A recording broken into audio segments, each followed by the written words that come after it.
تمت التهيئة الكاملة للشطر الأول من مشروع المدينة الجديدة شرفات بالقرب من طنجة، والذي يمتد على مساحة 130 هكتارا. همت أساسا الربط بشبكة الماء والكهرباء وبناء الطرق التي تتيح الوصول إلى الموقع. وصلنا للنهايه ديال الاشغال ديال هذا الشطر الاول.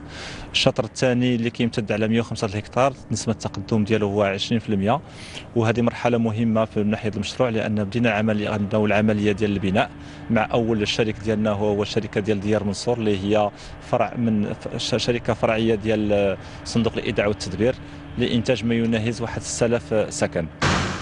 ولا تخفى أهمية مشروع شرفات في عملية التنمية الاقتصادية والاجتماعية لجهة طنجة تطوان، وكذا في مواكبة الطفرة الاقتصادية التي خلقها ميناء طنجة المتوسط وإحداث مناطق صناعية جديدة ومناطق حرة. بالنسبة للطريق الرابط ما بين مصنع الرونو حتى مدينة جديدة شرفات، نلاحظ أن هناك تقدم تقريبا في النسبة ديال 15% تقريبا الأشغال.